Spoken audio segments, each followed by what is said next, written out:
welcome to Inside Fighter, Ireland's first and only TV boxing magazine show, brought to you from the people behind irishboxing.com. We plan to keep you informed on all things Irish boxing, as we review and discuss all relevant Irish boxing news. We're here in WBA middleweight world number 10, Anthony the Pride Fitzgerald's gym on Camden Street. With us today, verbal sparring, will be irishboxing.com editor and Irish Mirror boxing columnist John Stapleton and some columnist Kevin Byrne. In our primary show, we caught up with Paul McCloskey ahead of his world title eliminator with Bradis Prescott. Willie Casey as he plans to return with a big bang, WBA interim champion Brian McGee, Matthew Mac the Ninth Macklin after his controversial loss to German Felix Strum. First up, Jonny went to Belfast to catch up with former European champion Willie Big Bang Casey. Willie, basically, September the 3rd, you're back now. Is it good to be back? Yeah, it's amazing, Johnny, to be honest with you. I'm all along, just waiting to see where my career was going, and eventually, we got talking together, and we set up camp now up here in Belfast, and my first week into it now, things are really going well and fitting in well up here and everything, Yeah, and even just, I know you were eager to come back, and is it hard to come back after that sort of defeat, or even the manner of defeat? No, Johnny, I wanted to get back in the ring a week after that defeat, I just wanted to get in there and get over it, people say, you don't get over it until you actually get another win under your belt, but look, I hadn't really much thought of it now, to be honest. I'm just focusing on my training, on my next fight, and hopefully that will be in the back of the head, but we'll get over it, Yeah, and even saying just getting over it, you didn't lose to an also-ran, if you know what I mean. You lost it, he's potentially pound for pound in the world.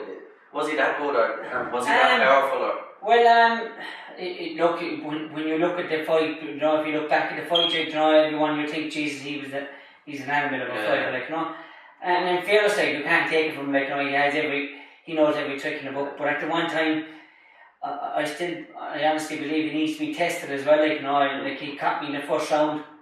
It didn't give me much of a chance to test him either, But obviously, look, that's the way it happens, and we just have to move on, And moving on, you have your comeback fight. I know you've been saying even to everybody recently, you didn't want a handy comeback. You wanted to be challenged. Now this fella's challenged for a world title. He went the distance with Pajo at super featherweight, I presume, as well. Yeah. Pajo Holland was one of very big bangers, so it is a test. And he went the distance with Scott Quigg and Joe Murray in England as well. They talked about it was the best super bantamweights around. And he had good names beaten on his record as well. He's an experienced fighter. I said he's actually ranked in the top 12 or 13 in Europe as well.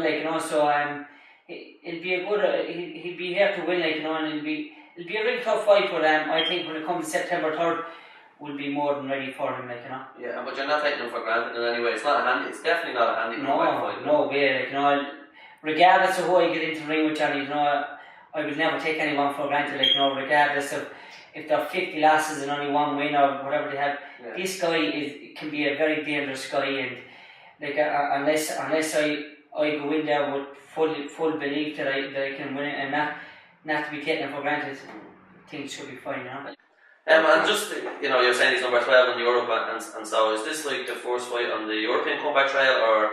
Yeah, well, Johnny, listen, my first fight back on the European, listen, I don't need ranked opponents in Europe to come for a European title comeback fight.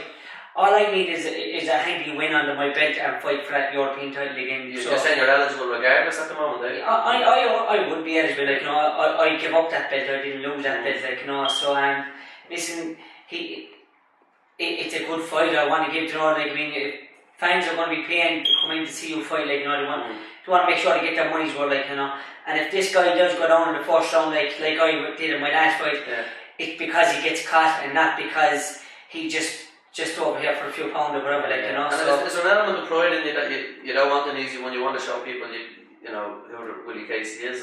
Well, some people when they take losses, when they get losses in their careers, they think it's all over, they have to start from scratch again.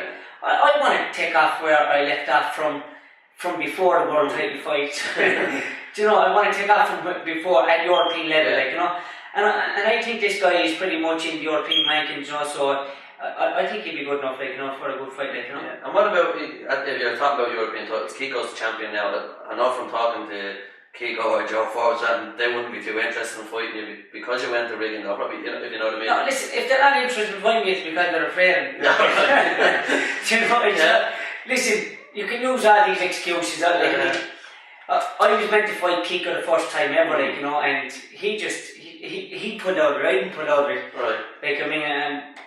We hadn't even got a scheduled date. Yeah. For after I winning that European title fight, like, you know, we had no scheduled date. And I just took the opportunity when a world title fight came my way. I just took the opportunity, like, you know. If I had to win that world title, I probably would have given Kiko my first defence, like, you know. And I know that Kiko fight, Casey fight, I didn't want to still talk about it, like, you know. And I'm sure they'll get to see it one time or another, like, you know. Yeah, and he's fighting Frampton at the moment. If Frampton wins, do you think Frampton can win? And if Frampton wins, does that make it easier? We probably get the second All-Irish European. Yeah, I think Frampton could win it. Like, I mean, Frampton, like, you know, he's good enough to beat anyone in the division. Like, you know, he's strong. He has a lot of boxing skill and technique and everything, like, you know, and he's suited for the program.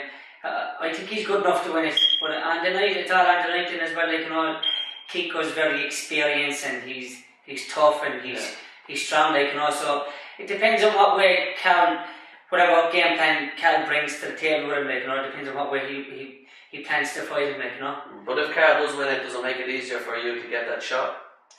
It doesn't matter which one win it, like, you know, listen, I'm not saying that I will be going for that European title again, but, like, I mean, if it comes around, like, you know, maybe after early in the new year, and, like, I mean, I'll be eligible for that belt again, like, you know, and if we decide to go for it, we will get in there, like, you know, and there's nothing they can do to avoid us neither. I don't think they would neither, like, you know. And as you said, look, you didn't hand it up. Do you think, you know, whoever's European champion has to beat you to be truly crowned? No, I think anyone that has to be a true European champion will have to beat Randall Munro, because he held it out the longest. He beat Kiko twice, and I think he's the standard European champion, although I think Scott Quigg would be the one to beat as well, like, you know what I mean.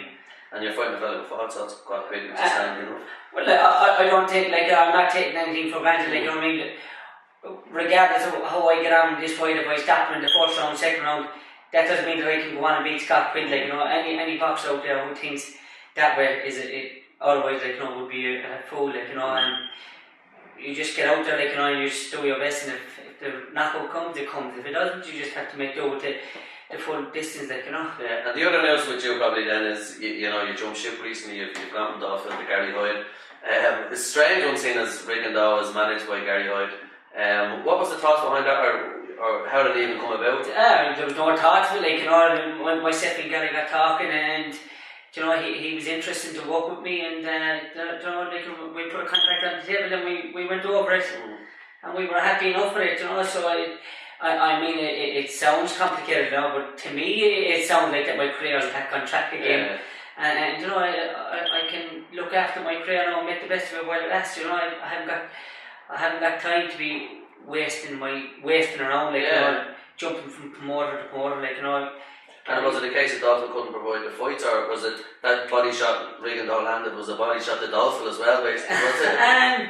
Well, I suppose, like, you know, financially it probably was to him, like, you know, but to me it's just that I just had to look at my career, like, you know, I look at my wife and my kids and look at where I am, and, like, I mean, when I got into boxing, I got into for the sport, like, you know, but lately, like, you know, it's become a business to me, like, because now I have to put the food on the table for me, like, you know, so I had to look at my options, and I thought the move was the best thing to do, like, you know. Yeah, and you're happy going forward. Do you think you'll ever make it back to the world stage?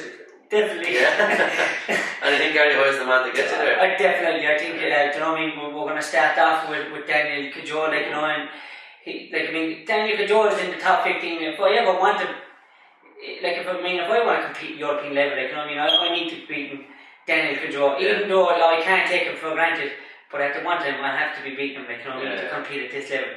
I definitely, I believe, like, you know, my new trainers know and know everything that's been going on, like, you know, I mean, I think, like, you know, of course, like, you know, I have that belief that, you know, we can get back up to the top again and even do better this time, like, you know. And just one more thing, we're up here in Belfast today, it's like you're Dublin, Belfast, and are you comfortable up here and are you happy in the new gym? Yeah, I feel really lucky, Johnny, to be honest with you, because, I mean, to be even when I went into Dublin, like, you know, I mean, you know, I mix in with people I've never met before in my life, and it's like if I've met him, if I've known him all my life. And it's the same up here in Belfast with the new coaches and their families and everything, and the lads in the gym. Like, you know, we all get on as if we know each other all our life, like, you know, and there's a great buzz in the gym, and you know, it just makes everything life more easier, like, you know, when you're away from the wife and the kids, when you settle in and you fit into a place, like, you know, and we all get on with each other, like, you know. And just finally, that's 2 questions. It's just even just it's your homecoming in Limerick and all. Would you like to, you know, even say a word to the fans to come out and support you? Or Yeah, of course. You know what I mean, you know, Johnny, if you ever asked me all my highs in boxing, like, you know what I mean, it's down to all the support that I get, like, you know. I believe from all the support that I got from the last fight, like, you know, it even drove me on further now. You know, it wants me to succeed more, like, you know, and give something back to the fans. So hopefully, like, you know, we'll put on a good show for them, and hopefully they'll come out and they support their local boy, and we'll have a good night and it'll all be enjoyable, like, you know. I want that shot next. Alright, Johnny. Thanks, Willie. Well, Big Bang certainly seems content up there in Belfast, and I know he's eager to re-explode onto the scene. What do you think of the move, Kev, and I suppose the circumstances around it? Well, I think to keep himself motivated is a good move for Willie. Like, I mean, he's learned already so much under Phil Sutcliffe. Who knows if he can learn more under McCullough in Belfast. I guess we'll see on September the 3rd. This opponent has been in and not stopped against probably better fighters than Willie will ever be. So I guess we'll see on September the 3rd. He's decided to come back at a high level. He seems to want to make a statement. Do you think he'll try and stop this lad and outdo Quigg, Scott and Pajo and make even a bigger statement? I'd say he'll probably try for it, but I think he just wants to get the rounds under his belt at this stage. Like, let's not forget, before he took on Rigondeaux, he was already relatively inexperienced. He challenged for a world title after only 10 fights. So, like, that, he's just looking now to get the rounds under his belt. I think he's got 3 fights before Christmas. Then he wants to challenge for the European title in the new year, and he's gone to Belfast, possibly into where the European title is going to reside. We mentioned Gary Hyde there, Kev. It seems strange, or did it seem strange to you that he signed with the promoter of the person that beat him in the world title fight, Rigondeaux? Yeah, like Hyde's, he's definitely got fire in his belly for this show, like, and I think he wants to make inroads in Ireland. I think when Hyde walked out to watch Willie Casey take on Rigondeaux, and he looked at City West Arena, you were there yourself, and you could see the atmosphere. The place was electric, and I think Hyde, almost like Eddie Hearn in Manchester when he saw McCluskey's travelling support, I think Hyde would have seen Willie's travelling support in City West and said, "This guy's box office." Like, that's his main selling point, isn't it? You won't get a character like it, and as I think Peters was saying to us one time, he transcends the sport. Yeah, exactly. Granny and Kerry will ask you about Willie Casey as much as Hyde he was was on the other day about his mother-in-law was rushing out to see Willie Casey. He was wondering what the hell's going on here. Like, and I have it myself at home. People want to know about Big Bang, and it's a popularity thing as well. Like, and he is an entertaining fighter. Like, whether he has the tools in his locker to beat a top kind of European level fighter like Frampton or Kiko Martinez, we'll see. But even if he hasn't got the tools, you know he's going to give it a go, isn't he? And you know what you get with Willie, like, you'll try and ferocious. And you know the newspapers will fill column inches with Casey's story. I see it in mine. You see, everybody sees it. You know, Willie Casey, he sells newspapers. Maybe that's an exaggeration slightly, but he fills column inches. Give us an extra paper. It's 500 words rather than 350 words when it's Willie Casey, isn't it? Yeah, people want to know about him, and like you can see on Facebook, he had over 5,000 fans. Nearly immediately when he set up his page, and he was complaining in light-hearted way about it. It's great that we have such a strong division at super bantamweight that no matter what happens, if like whoever wins the European title, there's still going to be other fights. So we've got 4 or 5 big fights coming down the line. And do you reckon, I don't know whether they'll do it or not. Do you reckon they'll do, if Frampton wins it, will we be looking at Frampton, Paulie, Frampton, Kiko, even like 3 or a European title? A series of fights, like the European title over this. Well, if Willie and Paulie was the first ever All-Irish European title fight, but we could have 2 or 3 by the end of the 2012. Yeah, let's hope so. I mean, I can see Frampton slightly nicking the fight. I think it's a difficult one for him against Kiko, but I can see him nicking the fight. Possibly, by a round or whatever. Like, I don't see a stoppage for either of them. And then Casey's like firmly in line to challenge for that title. Well, that's a great start to the show, and it's on to Michelle now to find out, are we going to get bigger and better? Thanks, lads. Now, next we go to another former undefeated European champion. We went to Breenstone to talk to Paul McCloskey ahead of his WBA World Title Eliminator with Brigas Prescott. Just while the last time we saw it, probably disappointing circumstances. Now probably something to look forward to. It's good to have something to look forward to. I suppose Breeders' Prescott and World Title Eliminator in the Odyssey, it's something sort of special, isn't it? But say the headline anywhere is as good as your headline for King's Hall myself. This is the next big venue up here. Yeah, it's just on the limit. It's a eliminator for the World Title, but a lot of people have sort of been making common denominator. He had Can done in 58 seconds basically, and people are saying, is it a chance to get one over on Can, to get back towards Can, or you know what I mean? Well, obviously, for me it's not about fighting American. I stated it long before I fought him. I said I want to be a world champion. He's got one of the world titles, so he's actually got two now, So to give him a world title, a chance fighting him, is going to be probably one of the best options to get there, Obviously, we have the advantage out there as well. But for me, just getting back on there as soon as possible.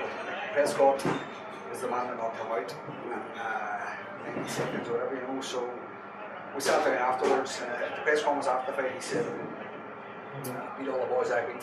They'll come looking for me, So after he said, sure, we'll go on better. We'll beat the boy that beat you, and then we'll look for you then, So he's actually stated something in the press here this week about this fight. And he fancies my chances of beating Prescott, but he says he's still not going to get a match right away. He says you'll have to beat Maidana then.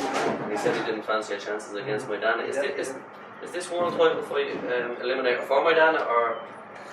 Well, I think where you can get him promoted or pushed on the super champion now, I think Maidana's fight with Guerrero is going to be for the actual title. So with mine being an eliminator, the winner of my fight should fight Maidana. What was your thoughts about being fighting Maidana? I'd fight anybody. Trust me, Maidana's one hell of a fighter. Yeah. He's a knockout artist. He's not a good boxer, and he's been shown up many things. But he always gets a good job done to him. It's just the goods. If you can take Maidana's power or not take his power, avoid his shots, I think he'll do a good job. And just even there's all the talk about the world title and the maybe Maidana and other people, even Bradley. It's kind of dangerous to look past Prescott because people underestimate me. He knocked out Can. He's improved since Kevin Mitchell outboxed him. He's a hell of a fighter basically. His last few fights I've watched him, he's certainly boxed a bit more now. Yeah. And I think since he's up in welterweight, he's not knocking people out as easily. He must be hitting really hard. So he can be outboxed, but again he can still box about himself. He's got a long range, long jab. He's awkward. That's me saying that. That's a southpaw. Me saying that, but I don't underestimate anybody. From day one, even the journeyman, I never took nobody for granted. Yeah. I took it one fight at a time, always moved up a ladder that way, take nobody for granted. Train hard for everybody. I'm train hard for them as well. And do you think this is one of the fights where your skills or your renowned sort of stylist where this will sort of stand to you and make you stand out, make you miss, and because he's going to be trying to land the big punch obviously. Well, professionally, when I started off, obviously always a lot of ability and natural ability. I had to learn how to fight about it, and I've done that quite well. But John says I'm a better boxer and a fighter. But he says you're actually developing on a very good fighter at the moment too. Yeah. But some nights you can make fights easy for yourself, So I think if I get on a box, I can make an easy fight. If I stand up a war, it can be hard to work, Yeah. I fancy a chance to beat him, definitely. I say I fancy a chance against anybody, but you have to have that confidence in yourself. But I'll have to get my game plan against him because he's tough and he's strong. And just on that, you fancy a chance against anyone in the world. I don't know, did you see Can the other week? Can actually look kind of impressive, so, and you made Can look silly in parts, I suppose. Because that's what I say to you, look, I'm at that stage, I could fight Judah, I could fight Bradley, or, I'm capable and able for them. So I got a few text messages after that fight, boys saying to me, that's a world champion that he destroyed you. In fact, he said he couldn't make it then, or the headbutt, which was I'm not going to say, or one of that, clash their heads, So I've always felt that I made the fight. I've got that confidence, but again, you just don't get that when you're at bed in the morning. You get up, you train hard, and you go to the gym and you work hard. But I've got ability and I've got to work hard at everything. So and just with Judah winning, it sort of makes making that title fight a little bit harder. Or Judah losing, sorry, Judah would have won the Can, or he would have easier to make a fight with him, yeah. I mean, easier chance to get an opportunity basically. The thing is, Can's going to be promoted to Super Champ now. Yeah. Which means the WBA comes in. I don't know if he's going to does he defend the ABF now or does he vacate that? Yeah. Because the titles and the bodies one of the belts been fought for, so it just depends. There's still more to go still. But no matter what, I'm not going to have I'm just staying focused on Prescott. I know Eddie Hearn seems to be a bigger fan of your fans than a fan of you himself, basically. It takes me too. Yeah, but he keeps picking up the duty army. He reckons them themselves can nearly secure you a world title shot. 10,000 people there to watch it, the atmosphere, great television, and so forth. Does that mean a lot to you? And did they mean a lot to you in that regard? And are you hoping they come out before us? Or? It goes hand in hand. Like obviously, at the end of the day, I'm not a good boxer. Yeah, fans have, but again, it goes hand in hand. But the sport I have has been amazing. See since I can't fight it. I'd be sorry this season day one. And my first scheduled fight, which didn't actually take place, I was to fight a fella in my very first fight. He turned up the night of the fight. Martin Hardcastle called me up. He went away the night of the fight. I had about 300 fans on it just for the first fight. So we've always had a good support. The fans have always been behind me 100%. I'm from a small village. There's only about 4,000 people again, and I'm still thinking, a lot of people in this fight, So I've got a good fan base all over, a good wide fan base from all over the country, So the fans mean a lot to me.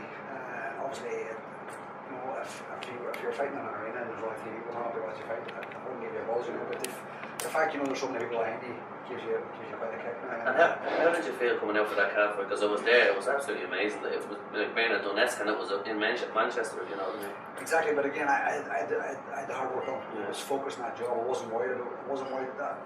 For me, I was winning that fight. It happened. I was focused, but knowing that sport's behind you, it's comforting. Yeah. Or even did you look back at the tapes, Ciaran, and see the images of the fans? See, the only thing is, from the boxer's point of view, you don't get to enjoy that atmosphere. I can't soak that in. I can't sit there and go look around me because you know what? I'm just tunnel vision on the way in there. But I've had quite a few ones since then. We're talking about the fight, and they've been the all-in finals. They've been the sporting events around the world, and they said to them that was the best they've ever been. They made the hair stand. Yeah, definitely. So for people to tell me that gives me And just a word for the undercard fight, like Carl Frampton and Kiko's been made, so it makes the show a little bit better. And it's a similar situation, against a big banger, probably trying to outbox him. It's a dangerous fight for Carl, but again, I have no doubt Carl's going to win that fight. Kiko, again, he's a puncher, he's not a great boxer, but Kiko's an improved boxer. So he lost his control a few times, he's actually working his technique a bit more, and he's gotten better. But Carl's a bit himself at the minute, and I think he's stronger and fresher at the minute. I think he's strong enough to do the job on him, but it's going to be a test for him.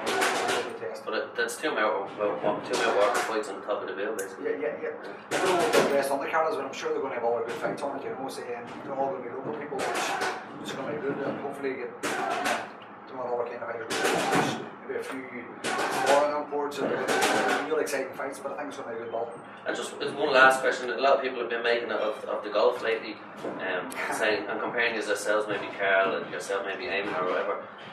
What do you think of that? Or do you take inspiration from the golf, or do you think Northern Ireland can be renowned for its boxing by the end of 2012? Well, I take inspiration from anything that's going on around you. Any positive impact in the community or the area is good. So you watch them boys on TV who a couple of years ago were just making their way onto the scene. And they look at McIntyre now and Ciaran and Darren Clark, they're icons now at the moment, and say who doesn't want to be in that position, no matter what field and what game and so I want to be looked upon by the younger generation. I want to be like that too. So. And do you think we're in a position where we could be renowned for a boxing worldwide? We have talent going through. Well, Irish boxing's last number of years, professionally and amateur, is on a real high. Byrne done kept the scene going for you. We've always had Byrne done with that going, obviously, and since then we've had numerous European, more European talents now than we've had a long time ago, that way. And the amateurs are going to the Olympics, World Europeans are getting gold, silvers, So boxing and sport in general in the country is a real high. That's really important. Thanks for talking. Thank you, sir. Sparing yesterday. That obviously show is going to be one of the biggest shows we've had in Ireland since the Byrne Done era. Definitely everybody is waiting with bated breath for that show. Kev, we were over in Manchester for Can McCluskey and the atmosphere was amazing. Do you think we're going to get that sort of thing again? That night in Manchester was a kind of special night. There was a really unique atmosphere with so many travelling fans. It was really exciting, and Can is such a star. Like that McCluskey, their guy going up against him was a really exciting thing. Now, Prescott doesn't have quite that, but Can's ghost is all over the show as well. Like, even on the fight poster, you know, Prescott the only man to beat Can. And you can guarantee in the weeks coming up to it, even now, we're going to be seeing a lot of footage of Prescott ruining Can inside a minute. You know, so there has been suggestions Sky wanted the Prescott and sort of forced their hand just to sell the fight. When Can was looking for a pay-per-view opponent back in April, like McCluskey could have been the wrong option. Like you saw with the way the show fell through. Like from an Irish point of view, it was great. Like we got our guy in a huge international fight, which is what we wanted to see for ages. But realistically, when McCluskey was calling in Can last year, I thought he hadn't got a hope again. And I was really surprised then when Can did pick him, when Prescott was there lying idle. Now I don't know why Can doesn't want to take that fight again. Granted, if he beats Prescott, he does take an indirect dig at Can. But we take a world title. This is a world title eliminator. We take a world title shot anyway. If he gets McDonagh, I think, or you know, and he's being linked with the big names. It can explode Irish boxing up a little bit again. Like even undercards on them shows have to be big. It's a shame Can fought Zab Judah last time because, as we saw in that fight, Zab's a fading force now. And do you reckon Zab's a fading force, or Can showed how good he was, which in turn shows McCluskey made Can look a little bit sloppy at times? It's definitely a bit of both. But when McCluskey was looking for a comeback fight, there were big names out there that he could have got, possibly for a world title. And you know that Eddie Hearn is close to Zab's from America. But I think Prescott nearly is as good as it gets. People, the man on the street's going to know who he is. And that's always the problem with attracting fans into boxing, isn't it? Well, Prescott is there, the English version of Kiko. And the two of them are coming to town on the same show. It's the two party coopers. And just a word on that, like I don't know, some people are more excited about Kiko Carl on the undercard main sport, but European title, 11 fights in. It seems a strange one. Barry didn't want the fight, they wanted the fight, you know, options were a problem, and then, you know, and for me, I don't get why Kiko would take this fight, 11 fight novice against a lad who's touted to do well. Look, it's all to lose for Kiko. That has me worried a little bit. I'd say Kiko's quite confident in this one. Like he's a seasoned campaigner now at this stage. He's been on the road. He's challenged for bigger and better titles than the European. Not been successful, but he has no problem coming into town against the local favourite, the boy Dunwood. Like look what he did against Byrne and the money they had all lot on the first round. Like, I mean, he is going to be well confident going into Belfast. He's going to be loving the atmosphere. It's all happening in Belfast at the moment. It's the capital of Irish boxing. That's the place to be for it, but the rest of the country's catching up as well. We got Castlebar there at the weekend. Limerick is coming. There's going to be Dundalk, and there's been a couple in Dublin as well at the National Stadium. So yeah, like all in all, it's provided for the strength of Irish boxing, but Belfast for the big shows, and especially if they can get that European title there and this world title possibly as well. We could be, you know, dining off Belfast for a year or so. Well, we all can't wait for that show up in Belfast on September the 10th, and I'm sure you can't wait to see what's next. Michelle will fill you in. Ireland may have suffered a run of misfortune in world title fights this year, but the losing streak was finally broken by veteran Brian McGee. McGee was on the road again in pursuit of world honours last month, but this time brought back more than a stick of rock. We caught up with the Irish fighter with the best frequent flyer miles at a venue he's well used to, Dublin Airport. World champion, how does it feel? It's like it hasn't sunk in yet. I'm just getting second place in the house, but it's only mostly travelling since it wasn't about to the house, so I haven't had a chance to enjoy it. Just in terms of like you've won the European, British, and you've been around for so long, maybe you know how does this compare to the other fights in your career, the other belt wins, or? It's right up there because it was such an event to go all the way out there. There was 16 days, 18 days I think we're away. You know, so it was hard work, like, so it was a big long haul, and it was a big afterwards there in the heat community conditions, and back with the belt, so it's a big adventure, like, and it's nice well. What did even be a big adventure? What about the fight itself? Did it go as planned, or was it's like anything, you know, when they weren't terrible, I wanted to protect their fashion, but it was tough, and Mom was awkward and strong and stuff like that. Tougher than you thought he was going to be? He was a lot more awkward than I thought he was going to be, made things difficult, but you know, I wanted to fight so much, I wanted to win so much that, you know, kind of wanted to do the thing, a few single shots, wanted to big heavy shots, but you know, Byrne on the corner done really well, he kept on the control, and he got me back in the boxing towards the end of the fight, so it was worked out well. And what about the conditions of the humidity? I know there was a lot said you had to go over the climatise. Did that play a part, or was it tough? It was tough. The first week, 10 days was chaotic, you know, something like I don't want to repeat it again, but it was hard. Yeah. It was hard. And even in the fight then, did that stand to you? It did stand to me, like I couldn't have went over just to Costa Rica. definitely couldn't have, like, the big in Panama stood for me, but it was tough. And what about in terms of, just were you worried about points? I know you see Macklin go away and he lost some points, so were you worried about points at any stage? Or were you I didn't think to the fight, I always kind of knew it was in control and I was winning the fight, but I just kind of, would have looked at the stoppage and just make sure of it that way, I didn't want to give the points at any stage, but, sometimes it was in your hand and just trust me, the way things go. But it was a hell of a fight. And what about, they say you're a veteran, but like you're probably at the strongest stage in your career ever now, with this belt. There's loads of fights out there for you at the moment. So I'm in pole position at the minute, like so many big fights, big stars, maybe the best division in the world. So it's spot everybody else wants to be in. Yeah. And what, any names there, or are you going to be the Pat now? Oh, Pat can answer that one. Yeah. Well, I mean, you did come up with the names yourself. I mean, it started with Kessler. We've had an approach from the connections of Kelly Patrick, and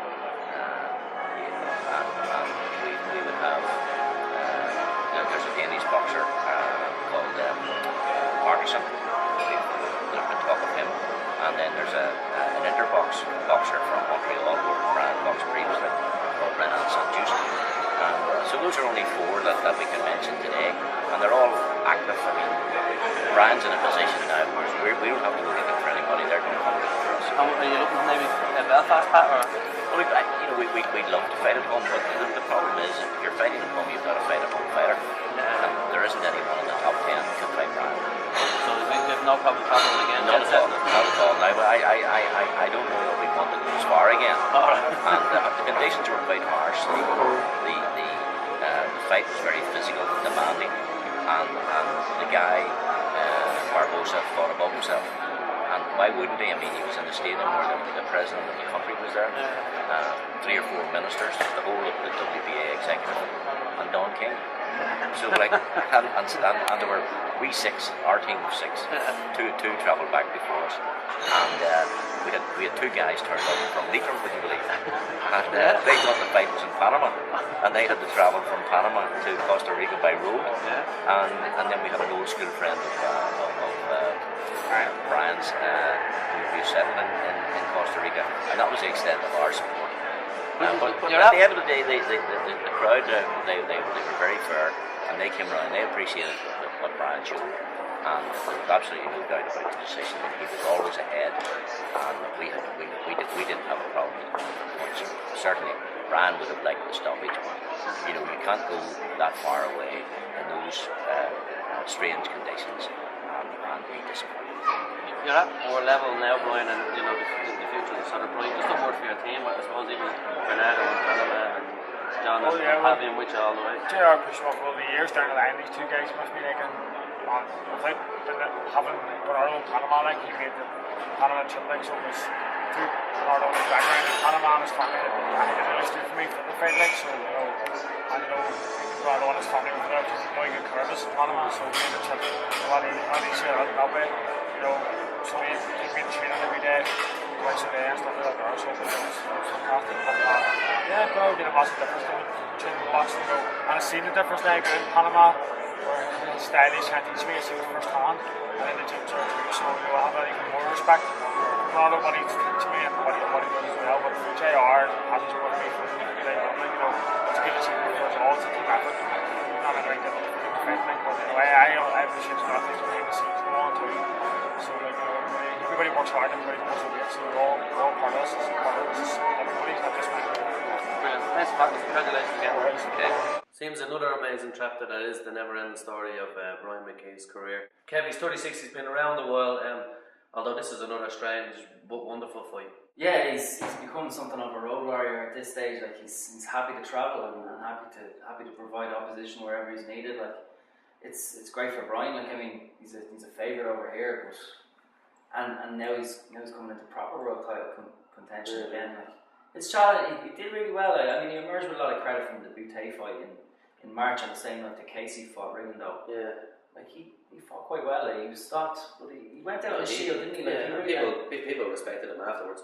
And in the case, like, he's one of those fighters who's been around so long. Like he's never shared the challenge. He's travelled. He knocked out Mads Larsen to claim it away as well in Scandinavia, to claim the European title, and he's built from there. But he's having this sort of like maybe not Ciaran Healy style, but he's having a career renaissance in itself. Like, Yeah. you know, it looked like he could have been Peter now, but now he's been linked with Pavelek. He's been linked with, you know, maybe George Groves, which is a fight he possibly could win. And, you know, I'm a big payday in England or London or wherever Groves wants to fight out of. You know, he has this big. And I see James McGale is going for the European title now as well. Like, I mean, McGee's old title. Like, with James McGale and George Groves fighting last time for pay-per-view, like, that was crazy, like, putting them on pay-per-view. But it did capture people's attention and capture imagination. I think McGee would be a good opposition for either of them, like, because, and if Pavlik as well, they're looking to stand out and they want to find a super middleweight that they think will, you know, introduce them to the world stage of, you know, a world level super middleweight who isn't that dangerous. And if they think McGee's that man, well, I'm sure he's up for a challenge to show them that he's not. Now he has the interim belt, Kev, he's going to be in demand. But sort of one bonus is he'll definitely be underestimated, so there is potential for him to get massive fights there. He just seems content and he's willing to fight anybody. Like you say, he'll probably go on the road again. And definitely. Like they keep saying that that's the only option for him. They don't think there's room to promote in Belfast. But he'll go anywhere, and he'll get good money for it as well. Fair play to him, let him on. But like Stapleton seemed to be showing his fights, and I don't really know. I don't know what to make of him. Like, if he could even, how he'd do against Groves and De Gea, like, would he beat them? Well, I think against Groves and De Gea, he'll definitely be in his level. But I think they're looking at world war level. Like, there was Froch mentioned, the rematch with Froch, which would be a super massive fight. Like, that'd be McCluskey-esque. And he's fought. Fair play to me, got in and fought Froch previous, and maybe now lost. You know, he'd no problems getting in against Butte when he could have took Sarkisyan instead. Like, he's a brave fighter that way, and he's proved himself as a world level fighter. Now it's the case of, you know, can he get the real world crown, and maybe even go on the road of the winner of Super 6, or was there something said about Kessler when he came back from? Kessler was on Europe as well. Allegedly 6 offers within 4 hours. Everywhere all over the world want him. See, that's the thing. Like, it's very hard to say where's he going to go until, because all these offers, like, you speak to Pat McGee, and you know they're a very optimistic team, Brian's team, and fair play to them. They seem to be getting it. He's got this little title now that he has. I don't know what, a fight against Rhodes in Costa Rica. Credit to Pat McGee. You know, he's got Brian massive paydays and big fights over the years. I just hope myself now that he just gets the chance to become world title and our world champion and gets the title fight he deserves. I think he could pick up something, like, but I don't see him beating any of the really top guys. But I don't see him beating Froch if he fought him again. Andre Ward, I don't see that fight never happen.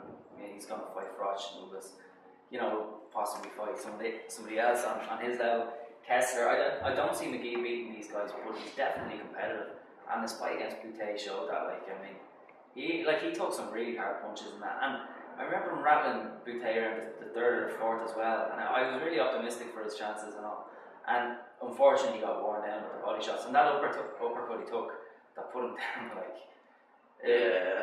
And he got up a couple of times. He kept getting up. Like, it was a really brave performance, and unfortunately, you know, St. Patrick's weekend as well over there in Montreal, he couldn't get it done. But yeah, like, we'll see now what comes up next from him. Well, the chances are this time next year we're going to be waxing lyrical about Brian McGee again and Team McGee in that regard. Probably get the regular world title shot and hopefully a big payday and another big fight for Irish fans. Next we're going over to Michelle to see what's up next. Matthew McDonagh Macklin proved he can cut it at world level with his display against Felix Strum in Germany last June. Macklin may not have collected the title he deserved, but won accolades and respect across the globe. The former British and European champ was in Mayo to take Henry Coyle's WBF title tilt and revealed his next move to the Inside Fighter. They were just announcing their match world title fight in March. Is that definite? Hopefully, yeah. Well, I signed with Ludi Bella there last week, and he promotes Sergio Martinez also. So it looks like I'm going to fight in November in New York, possibly against Ronald Hearns. And then all going well, I'll be fighting Sergio Martinez on Paddy's Day in Madison Square Garden. That is amazing, isn't it? Yeah, just to say it. It was great just saying it, yeah, but hopefully we can make it a reality. I mean, Stern's been on about a rematch. That's still a fight I love, the rematch, but he's just making a fool of himself with the offers. I don't think he really wants to fight. He came out again today with another one. He seems kind of desperate for the fight. He seems to be trying to go. He accused you of dirty tactics, of being a coward. Well, he's saying this, but like, he if that's the case, put a proper offer to us. He's had about like 3 options that if I beat him, when I beat him, that he's going to earn 35% of my next 3 fights. Like, if he really thinks he's going to beat me, why does he need 3 options? Do you know what I mean? And then the money he was offering was more or less the same as the last one. When it was fighting, I only fought on the cheap last time for the opportunity because I knew I'd beat him. I could beat him, so that's why I took the opportunity. Obviously now it's a different situation. The Martinez fight there, you know, hopefully that'd be good money. So why would I cheapen myself and sell myself short? And back even to the Martinez fight, like he's the best middleweight in the world, isn't it? It's a chance to become the number 1. Exactly. I mean, Sturm's reputation was he was second best, possibly the best. But I beat him. Everyone in America, everyone in the world of boxing knows I beat him, and you know he's just going to end up fighting Germany against C-class opponents. There's no credible opponent with ambitions. He's going to want to go there and fight him again because just to see what happened to me. So, you know, really leave him be. Do you know what I mean? If he really wants to rematch, just to pick up the phone and put it up on profile. I keep saying he's sent this contract. Never seen the contract. He's just talking tripe and making a fool of himself. So let him carry on. But the Martinez fight, that's something that. And is that it now? Stormers in the past, and it's all looking forward to Martinez. I mean, I haven't signed a contract to who I'm going to fight yet in November. But I mean, as it stands, I'm going to fight. It's going to be someone in New York because we're here and he's down here. Like, I mean, he's that far off the mark with his offer that I don't think it's even feasible that it could happen. Do you know what I mean? He's in cuckoo land. So. And even just talking to Martinez, are you expecting Martinez to beat Darren Barker? I know there's a little bit of history with you and Darren Barker there as well. I think so. Yeah, Barker's not a bad fighter, but he's not really for proving himself at a level. I mean, he's won the European title twice. You know, he won them and he did okay, but he always looks to fade badly after 6 rounds. So I think he'll do okay for 5 or 6 rounds because he has got a bit of ability. But I just think as in the second half of the fight, Martinez to take over. Just you were here watching Henry Coyle win a WBF belt, and you know the atmosphere was amazing, and even the reaction to be still, you know, queuing over there, so does that give you a sort of desire to come and fight here if you do win a belt or one day to have a most definitely, and I was there when Byrne and Dunby cut over to win the world title, and obviously I won the Grand Slam that day, so I remember that was a very special night for Irish sport. And I'm thinking, God, geez, I want to box here, you know. So you were European champion then. I was in the studio for RTE that night, but I definitely want to win one title and defend it back here, definitely. And what about, obviously there's going to be sort of talk of Andy Lee now that he's your stablemate as well. Well, he's with Lou DiBella, and you know that's a fight Lou talked about as well. I mean, failing the fight with Ciaran Martinez, which I can't see any reason why it would, as long as we both win, why it wouldn't happen. But if it doesn't happen, then probably maybe the fight with Andy, it'd be the fight with Andy Lee. But that's a fight that makes more sense to have here in Ireland rather than in New York. And if there was a world title on the line, maybe. Yeah, exactly. So you're happy out now, obviously. I'm happy. I was disappointed with getting robbed in Germany, but I think I proved myself. Everyone's seen the fight. Everyone knows I won the fight, and I'm just looking forward to the future now and moving on. Thanks, Thanks. Over the last 12 months or so, we've been treated to Casey Rigondeaux, McGee Boutte, McCluskey Khan, and now it seems early in the new year we're going to get Macklin Martinez, another massive fight. Macklin lost to Felix in Germany, Kev, and to be honest, it works out as the best result for him. If he would have won the title, he would have had to defend it against Felix, maybe, and a couple of rematch clauses there. Now the world is his oyster. He's free to fight who he wants, and because he really won that fight, he's got the respect of the world over. I don't know if Andy Lee is going to thank him or what, because he seems to have jumped the queue over there in Lou DiBella's little operation of the middleweights. But if Macklin gets that fight, it's a funny little situation because now we have Martinez. His next fight is against Macklin's old-time rival Darren Barker. Throw Andy Lee into the mix, who's got potential fights with all 3 of them. And who doesn't get on with Barker either, by all accounts. Yeah, so it's a funny little situation, but Macklin could have that fight next year, and good luck to him. It's a tough fight, though. They're suggesting, March 17th. They're suggesting Paddy's Day, not even Paddy's weekend. They seem to and I think if that fight doesn't come off for whatever reason, I don't see Barker stopping Martinez,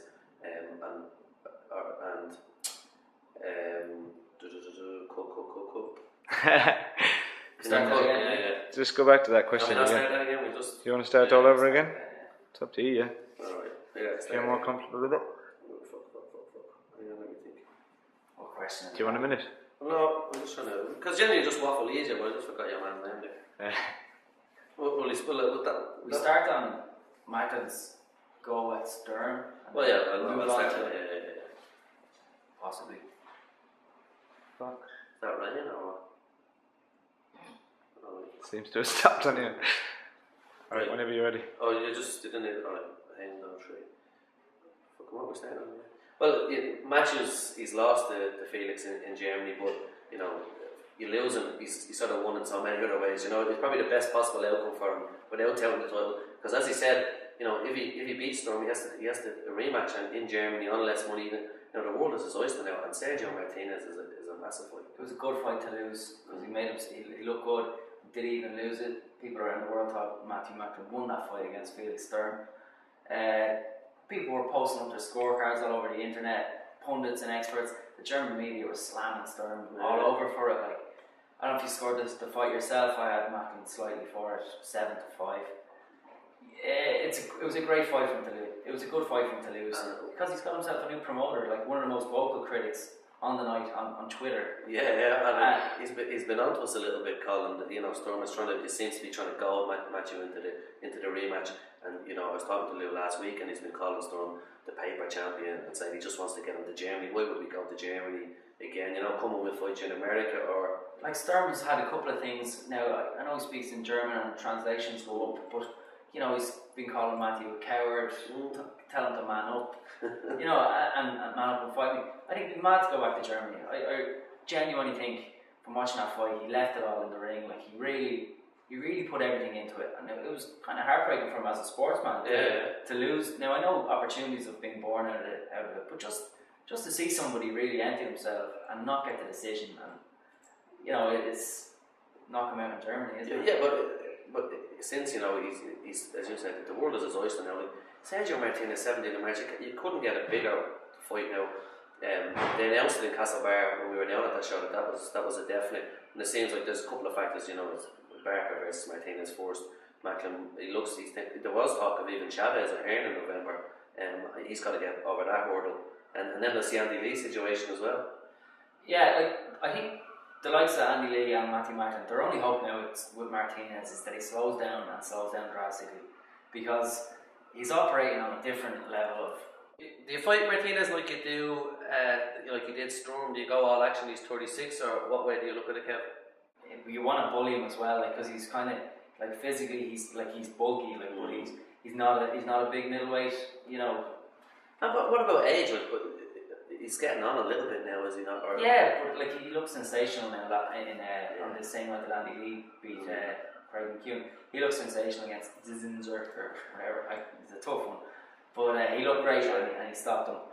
And yeah, I think Martinez is on a different level now at middleweight to the Irish. To the Irish challenges, he's on a different level. Yeah, like. And what about Macklin Lee? Like that, you know, Leo sort of has hinted that's down the line as well. But he's got three of them there. He's got, you know, Lee, Martinez, Macklin now, and he can sort of play them against each other. Well, I mean, we don't want Macklin Lee. If one of the guys gets on the line, there's a lot of ifs and buts, and in boxing we could talk here for 15 minutes about if somebody did this and you know and the other did that. Ideally, maybe Martinez gives up his title, fights Floyd Mayweather, and then the middleweight championship is available, and Lee and Macklin fight for it. What way would you see it going? Would you lean towards Macklin or Lee or? It's a tough one, but like at the minute I'd side towards Macklin. He's got the world title experience. You know, he learned a lot from his fight against Stern, and I think his preparation for that fight was really top notch. You hear stories of Lee Byrne, and people predict, you know, future stardom, Hall of Fame, even Manny Stewart at one stage. Just when he fights, you know, he seems to make hard work of them. He just brings that sort of. He does sometimes comment after a fight.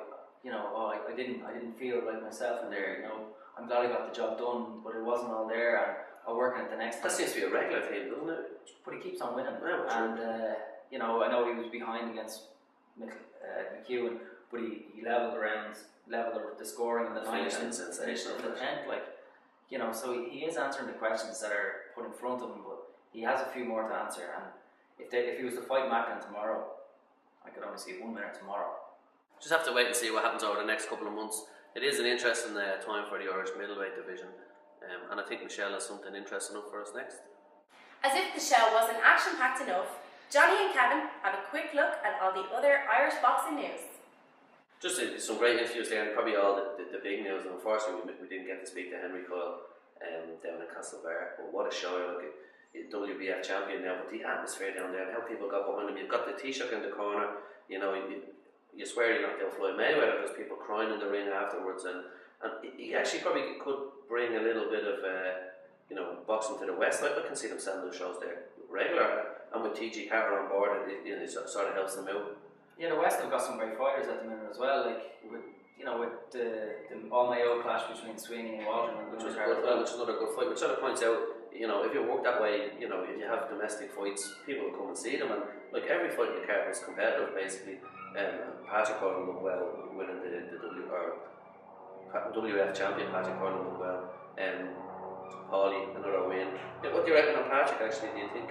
Yeah, I hope for his sake he gets the big fights that they say are coming his way. Like, featherweight's it's a really tough division at the minute in the UK, and I personally like to see him go for one of those. He can fight for the British title. His mother's from Birmingham. Yeah, and would you reckon that's the avenue he should take? Well, he doesn't want to fight these guys unless there's something serious on the line for it. The fight I think fans want to see is himself against Martin Lindsay. But it's not going to happen unless something's on the line, is it? I know, but sometimes you have to take these chances, and sometimes you just have to build a big fight. But would it sell at the minute? Patrick Cullen against Martin Lindsay, it probably does need an extra something on top of it. Yeah. Just on that card as well, Finn Barry failed world title fight. Fair play to Mickey Coveney. He comes over. He's an industrious boxer to say the least. But Finn Barry he's a favourite of a lot of people, isn't he? And he's unfortunate that he missed out on his chance. He seemed probably suffer from taking that 12 years out. He could have competed if he would have. Yeah, anyone would, I suppose. Yeah. I think he'll come again if he's still got the hunger for it. I think so. Afterwards, he was suggesting he's mad to go and he wanted a rematch. And then poor old Darren Cruz losing after just 3 fights to Lee Moore to showing him that the next level's a bit harder to take. Yeah, especially when you only have 4 rounds to do your work. Yeah, you're really limiting yourself, especially against somebody as wily as Murtagh. I'm gone from Mayo then up to Belfast. Big Rogie is, Tyson Fury wants to set up camp in Belfast, and he was looking to fight Rogie on September the 17th, but Rogie I don't know if he doesn't want to fight, or he told me that he didn't want people making fights on his back. He wasn't approached. Then they came with the date and the person instead of saying, look, would you want to fight, and we'll go and say this date, what date suits you, and he seems a bit aggrieved that way, and he's got the EU title shot to think about as well. Yeah, it's all well and good to fight for those titles. I would like to see Rogan fight big domestic kind of level fights, and do what he's supposed to do, entertain and fight, and because he's been out for quite a while, and Rogan brings fans like not many others either. And you've got 2 talkers. You finished talking to Fury or Rogan and you're laughing for a week. They're the great one-liners. That fight would sell. Television interest and it wouldn't need promoters anyway. And it is a little bit disappointing then that it's not going to be made. What do you make of even Tyson Fury? Basically he's Irish now. He's selling himself as Irish and. He's not the finished article at all, but his fight against Chisora was really entertaining, and I think he proved to a lot of people that he had more tools than he was given credit for. He handled Chisora quite easily. Chisora didn't come in shape either, did he? It was unbelievable. He came in heavier than Rogan, or heavier than Fury was. And would you reckon Rogan could give him trouble? And if Rogan wins that, he's back on the big stage then again. We have Martin Rogan. A chance of becoming if Klitschko was talking about fighting Fury, if Rogan beats Fury, Rogan gets his chance of becoming the first ever Irish-born heavyweight champion. Rogan and Fury both have something in common. They have supreme confidence in themselves. I don't think Rogan will beat Fury. Not now. He's 40 years of age now, but it's last chance to do it. It's do or die, isn't it? Because he's not going to do it. He's not going to beat him in a year's time. And he's had these horrendous injuries. Like after Sam Sexton, he had to have a piece of bone chopped off his neck. And he's had some unbelievable injuries. So fighting fit again, and Rogan he comes in shape and he comes prepared. And he's a hard-working trainer as well. So by all means, and then throw Mike Perez into the mix as well. Yeah, well, he could fight any of them. And he's gone quiet recently, Perez as well. But after the prize fighter win, he's a name now, isn't he? He's a name all over England even. Yeah, I think fans in America even have heard of him as well, because the international aspect of the prize fighter. But hopefully now with Eddie Hearn, having the McCluskey fight, and he's got a thing going with Frampton as well. These promoters are in the game to sell, to put bums on the seats, And if Perez can do that against, because nothing sells like a heavyweight fight, is it? Like it's what people want to see. We're benefit from that. Irish bums on seats are better than any bums on seats because we create an atmosphere. You know what I mean? And we seem to be benefiting. And if you say Eddie Hearn was saying, 10,000 people in the Odyssey will make promoters. It could even, to do the Army could nearly even secure with just getting that's what it's like. Yeah, it was like you seen the same in Castle Bar. Said it was like you knocked out Floyd Mayweather. Like it did make for excitement, and that's part of the battle. Like Peters or Hearn or anyone will tell you. So. And then just on the ones that don't have to worry about promoters, the amateurs. It's been one of the strangest probably months, 2 months, 3 months, or ever since the seniors. He was going to go to the Worlds and try and get to qualify for the Olympics. Kenny went up to heavyweight. Joe didn't fight in the basically the box office. Is the situation cleared up, or what way is it working now? Not by any means. No, it's a very bizarre one. Like it came out that we knew at the seniors this year that they were going to box off for the World Championships, especially when there was so many shocks at it. Like, there was champions proposed all over the place, and we knew that this team isn't going to be the one sent to the only Olympic qualifier. I know, but you know that what's the controversy for? Is the controversy? Because some people, because I've been told like that just in the Olympics things turn funny. Every 4 years, people, clubs, IBA, high performance, everybody goes odd. They want to protect their status. If you're at the top table and think you're going to be going to try for the Olympics, you want to protect that, and possibly it's a reason for a lot of the injuries, but like I'm hearing that most of the cases of the national champions that pulled out are genuine. And if they can't fight, they can't fight. And you have to select around that. I think probably it looks like Egan's gone to heavyweight, which is a. It was a sensible decision, all right. Egan and Conchine to both move up away. They can try their luck at this. If it's a disaster at the World Championships, then there are the National Senior Championships coming in next February, which will even it out and decide who goes to the next qualifiers. But for this one, the team's looking kind of set to me anyway. I think the only place up for grabs really is between Hickey and Moyle, isn't it? Hickey and Moyle at light welterweight. And would you advocate? I know Jerry Cullen was calling for. Would you advocate a box off between the two of them? I think there has to be something. Possibly before the box office, I would have thought, no, whatever happens, Moyle has to go. But Hickey's so impressive at the minute. He's the form boxer in Ireland. Obviously Joe Ward will have account for that as well. But Hickey, every time we've seen him this year, it's been sensational. He was great. He was great there against in the final of the box office. He's pulling out great results. He's got a huge range of punches, and they're all working for him. He's got a weight off his shoulders. Going joining the Army this year. He's boxing as well as he ever has. He's confident, and as you said, he was a medalist from Liverpool a few years back as well. So he's got pedigree there at the high level. And he was boxer of the tournament in the nationals. Yeah. But what do you do now? Okay, everyone's arguing. You have your point of view, I have my point of view. The IFA have their point of view. The high performance have their point of view. The clubs, the coaches. Do you just say, look, okay, Olympic year, box offs, that's the way we do it, or do you select on form, or do you do it the American way, the best of three, or? Yeah, there's no science to picking a team at all. But if you told Trapattoni that he wasn't allowed to pick a team to take on a World Cup qualifier, a crucial World Cup qualifier, and a panel of FAI experts from Leinster, from Munster, and Connacht and Ulster were picking a team on his behalf. With bias to the people of their area, maybe, or perhaps any a natural bias. Would Trapattoni be happy? And that's the kind of pressures that's being put on Billy Walsh and Dominic O'Rourke of the high performance. I know people are having a bit of a go and bitching a bit, but it sort of shows the talent we have there, that there is people fighting for. There's people coming out. Look at 52 kilos, and there's at least 3 guys there and I think Collins, he is the pick of the bunch, but there are other guys like that could definitely challenge in Europe as well. I think that one Colin has really cemented that spot for himself now. He's a classy boxer. Yeah. And is it the case now that thank God we can look forward to the Worlds, whoever qualifies, put some of the issues to bed. And how many of the qualifiers do you reckon we get out of the Worlds? Do you think we'll get the 4 or 5? I'd be happy now. Seeing as I think maybe 2 or 3 maybe only. Yeah. I know things are looking good at the minute, and there's been a lot of uncertainty with the team.